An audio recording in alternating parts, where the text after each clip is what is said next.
kita masuk ke bagian belakang. Ini handle-nya warna chrome juga nih, keren.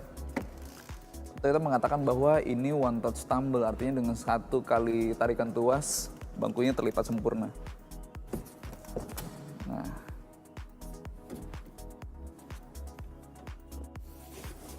oke, sekarang saya sudah di bagian belakang. Legroom udah pasti nggak bisa selegain di baris kedua sih, karena ini menempel, tapi ini kan yang paling belakang tadi nih. Sekarang saya agak majuin.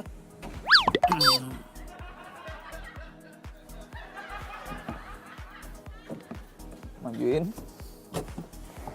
Dan kalau saya geser, terlihat nih. Ini bener bahwa mobil yang kecil dan muat 7 penumpang. Saya sempat berpikir kalau ini hanya kayak 5+2 gitu, kayak lawannya Datsun Go Plus. Tapi ternyata ini lega nih. Kalaupun bukan lega, tapi setidaknya akomodatif lah untuk penumpang bertubuh yang tidak terlalu tinggi. Kalau di bawah 168 pasti dia akan nyaman nih, karena ini pun juga masih ada sisa nih dengan posisi yang maju. Dan ketika ini yang paling maju pun penumpang yang duduk di kursi tengah ini juga nggak kesempitan, artinya ini oke lah untuk 7 penumpang. Terus di sini tadi saya sebutkan kalau senderan untuk headrest ini emang nyaman karena dia bisa diatur ketinggiannya bisa setinggi itu. Pun begitu dengan yang belakang. Jadi nyaman, tapi ini bukannya tanpa kelemahan pemirsa. Ketika ini ditinggikan, begitu juga dengan yang ini, diintip dari spion tengah, itu visibilitas ke belakang jadi sangat buruk karena terhalang headrest dan orang tentu saja. Nggak hanya di bagian belakang, tapi juga terhalang dari bagian tengah. Ya itu konsekuensinya. Dan keselamatan itu penting dan Astra Toyota menyadari itu. Jadi 3 point pemirsa, nggak hanya 2 titik tapi 3 point. Sangat baik. Terus di bagian sini di atas dudukan shock breaker ada cup holder atau bottle holder, juga ada lubang kecil untuk menaruh dompet atau gadget di kanan maupun di kiri. Jadi memang sangat praktis. Saya balikan lagi. Karena saya nanti di bagian belakang akan melipat ini dan pengen tahu gimana akomodasinya untuk barang jika jok baris ketiga dilip. Sekarang kita ke bagian belakang dan oh ya by the way ini joknya Isofix loh. Artinya Anda bisa membawa child seat dengan mudah karena udah disesuaikan. Sekarang kita lihat bagian belakangnya. Oh ya di sini juga ada door handle. Jadi nggak perlu harus buka dari dalam, dari tuas dalam seperti Datsun Go Plus Panca. Tingginya mungkin agak pas nih, terbatas. Tapi setidaknya bukannya masih luas sehingga Anda tidak perlu menunduk untuk ke bagian belakang ini, ke ruang kargo. Didorong, lalu ditarik. Ini lega untuk ukuran mobil semungil ini. Dia lebih kecil dari Xenia, juga lebih pendek 9,5 cm dari Xenia, tapi bagian belakangnya ini kalau saya duduk di sini lega nih. Anda bisa menaruh koper ukuran medium atau bahkan besar sama sekali, bisa 2 sekaligus, atas tempat bawah. Dan kalau dikonversi ke galon ini bisa sekitar 5 atau 6 galon air mineral masuk ke sini dengan mudah, lega. Kita coba nyalain mesinnya.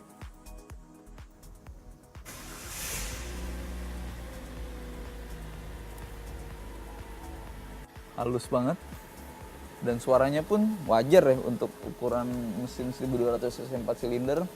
Knalpotnya juga cukup baik meredam suara. Suara mesin di luar pun juga wajar, halus. Tapi yang istimewa adalah mesin ini vibrasinya sangat minim, nggak seperti Datsun Go Plus Panca yang 1200 cc juga, tapi 3 silinder dengan silinder ganjil, jadi getarannya lebih besar. Yang ini halus. Dan tadi idle up tuh ketika baru start, dan ketika udah turun nih sekarang jadi lebih halus lagi. Ini di mesin, terus di setir dia menggunakan EPS, Electronic Power Steering, jadi lebih enteng. EPS ini pun ada kelebihan kekurangannya. Kalau kelebihannya tentu lebih enteng gitu ya, tapi kalau kekurangannya dia jadi nggak punya feedback yang baik ketika berkendara. Jadi kalau bermanuver, setirnya tuh rasanya ngambang. Tapi enaknya kalau misalnya lagi macet-macet gitu, jadi lebih enteng untuk mengolah kemudi, bahkan dengan satu tangan pun juga mudah gitu. Tapi mesin ini benar-benar halus nih. Kayak suara mesinnya Avanza 1300 sebenarnya.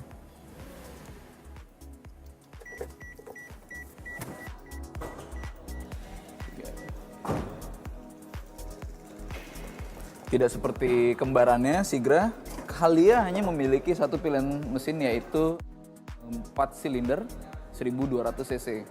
Mesin berkode 3NR itu kalau di Etios Palco hanya bertenaga 80 dk, tapi kalau di sini bisa mencapai 88 dk. Itu tak lain berkat dual VVT-i yang bisa meningkatkan tenaganya sekaligus juga menjaga efisiensinya. Lalu transmisi ini disalurkan melalui gearbox 5 percepatan manual dan 4 percepatan otomatis. Kalau yang di tipe-tipe tinggi ini 4 percepatan otomatis. Dia juga sudah dilengkapi ABS, artinya rem ketika dalam keadaan panik lebih terjaga pengendaliannya dengan sistem ABS.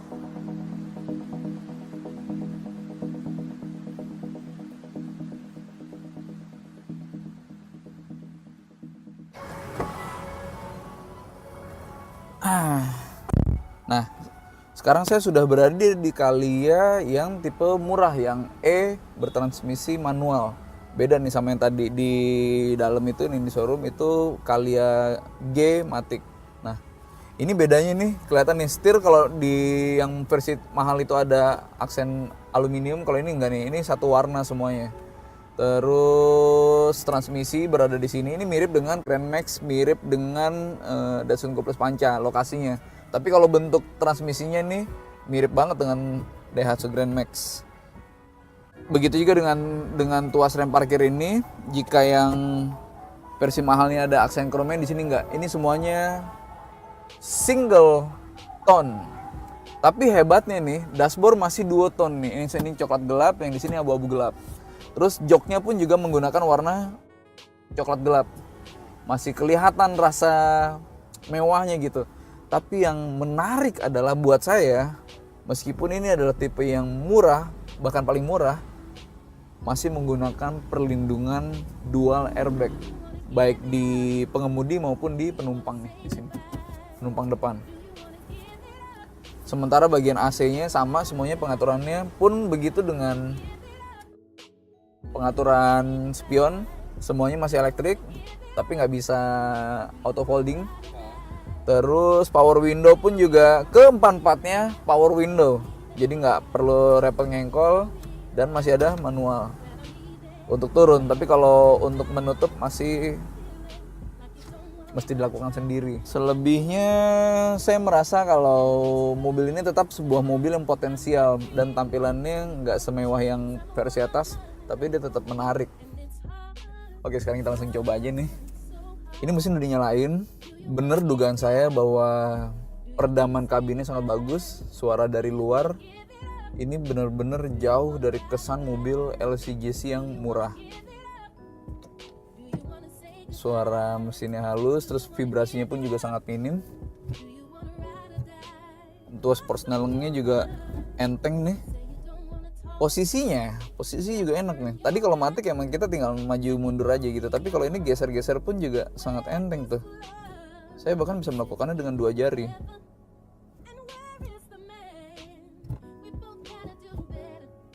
Sebegitu entengnya. Setir juga ringan. Buat orang yang sering berkendara di perkotaan, yang sering kena macet, ini sih enak banget nih jadinya. Terus di sini wiper depan ada 2 kecepatan, 1 normal, terus yang belakang juga nih cuma 1 nih speednya, tapi wiper ada. Lampu karena nggak ada fog lamp, jadi langsung ke lampu utama. Sekarang kita coba mundur. Ini lahannya sangat terbatas pemirsa, jadi karena mobilnya belum ada plat nomor. Sekali lagi saya ingatkan, mobilnya belum ada plat nomor, jadi kita nggak bisa langsung masuk ke jalan. Jadi kita hanya bisa merasakan impresi berkendaranya dengan jalan yang terbatas ini. Tapi saya coba mundur. Pedalnya enteng. Ini manual. Pedalnya sangat enteng nih. Kalau mobil 3 silinder seperti Datsun Go Plus Panca itu karakter alaminya adalah vibrasi yang memang lebih tinggi karena mesin ganjil, jadi mesin pincang kan ibaratnya. Tapi 4 silinder ini punya keunggulan di vibrasi yang sangat halus. Meskipun secara efisiensi 3 silinder itu lebih potensial. Dan juga nggak adil kalau menyebutkan kalau yang di Datsun Go Plus Panca itu meskipun bakat alaminya adalah mesin lebih bergetar, tapi engine mountingnya emang sangat baik, jadi dia lebih enak. Ini jalannya menanjak, saya pengen tahu apakah terasa underpower ketika dia menaklukkan tanjakan ini. Dengan jalan pelan, saya nggak akan melakukan gas yang sangat tinggi, tapi sewajarnya aja.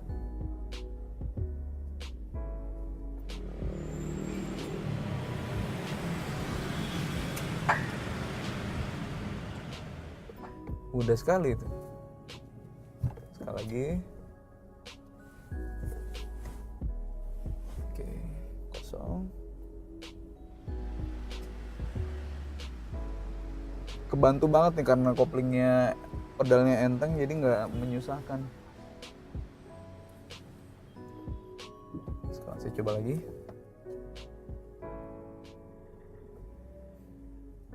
Oke, sekarang saya coba lagi.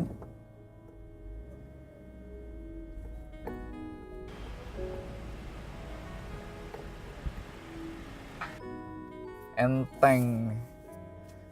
Ya oke lah, bahwa ini merupakan mobil yang bertransmisi manual dan kalau dihadapin sama kemacetan Jakarta mungkin jadi nggak nyaman, tapi karena pedalnya enteng, setirnya juga enteng, terus posnelingnya juga enak nih, gampang, jadinya dia nggak seburuk itu. Dan saya yakin kalau di G yang bertransmisi otomatis itu biasanya kalau karakter Toyota tuh kebaca tuh, torsinya lebih besar. Misalnya kalau dibanding Honda biasanya punya ciri khas tenaganya gede-gede tapi di RPM tinggi. Nah kalau Toyota itu tenaganya nggak sebesar itu, tapi punya power band yang pas, dan itu ngebuat mesinnya jadi terasa perkasa, dan ini adalah salah satunya. Sekarang kita sampai pada tahap kesimpulan. Sangat sulit mencari kelemahan dari mobil ini. Bener bahwa dia lebih mahal dari Datsun Go Plus Panca yang berada di sekitar 120 jutaan yang T-Option paling mahal. Sementara Calya paling mahal ini harganya sekitar 150 juta yang G Matic. Selisih 30 juta, betul bahwa itu merupakan angka yang cukup signifikan, tapi Calya memberi Anda fitur lebih banyak, tampilan lebih keren, dan akomodasi lebih lega. Jadi saya menilai bahwa mobil ini meskipun lebih mahal tapi value for money-nya lebih tinggi. Itu jika dibanding dengan sesama LCGC 7-seater. Tapi kalau melihat lebih dari kelasnya sebuah LCGC, bahkan dibanding dengan compact MPV misalnya di antara Avanza dan Xenia, ada Xenia D yang paling murah, Xenia D manual. Xenia D manual itu dihargai sekitar 157,45 juta. 7,5 juta selisihnya dibanding Calya paling mahal ini. Saya tetap lebih tertarik dengan ini karena fiturnya lebih banyak, juga dengan tampilan yang lebih keren, walaupun akomodasinya sedikit lebih sempit dibanding kakak kelasnya itu. Dan bagi saya ini adalah mobil yang lebih menarik pun dengan harganya yang masuk akal.